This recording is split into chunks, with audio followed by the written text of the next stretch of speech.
রাষ্ট্রপতির সাথে না, এটা যে আওয়ামী লীগের সাথে যোগসাজশ, এইটা দিয়ে স্বরাষ্ট্রমন্ত্রীর বক্তব্য দিয়ে এটাই আসলে প্রতিমান হয়। অবশ্যই যৌক্তিক, তার বিরুদ্ধে তো রাষ্ট্রপতি চলা মানে থাকাকালীন এবং এর পূর্ববর্তী সময়ে অভিযোগ আছে, দুর্নীতির অভিযোগ আছে, তিনি যখন দুদকের কমিশনার ছিলেন।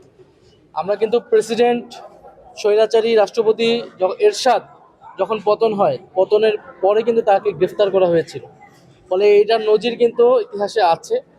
এখন স্বরাষ্ট্রমন্ত্রী এবং সরকারের পক্ষ থেকে যেটা বলা হচ্ছে, আমরা মনে করি এটা যৌক্তিক নয়, বরং তারা রাষ্ট্রপতির সাথে এক ধরনের যোগসাজশ আছে। এটা শুধু রাষ্ট্রপতির সাথে না, এটা যে আওয়ামী লীগের সাথে যোগসাজশ, এইটা দিয়ে স্বরাষ্ট্রমন্ত্রীর বক্তব্য দিয়ে এটাই আসলে প্রতিমান হয়। তারা সেই যোগসাজশ করে নির্বাচনে এসেছে, ক্ষমতা এসেছে বলে তারা রাষ্ট্রপতির ফ্যাসিস্ট রাষ্ট্রপতির বিরুদ্ধে কোনো ধরনের ব্যবস্থা নিচ্ছে না।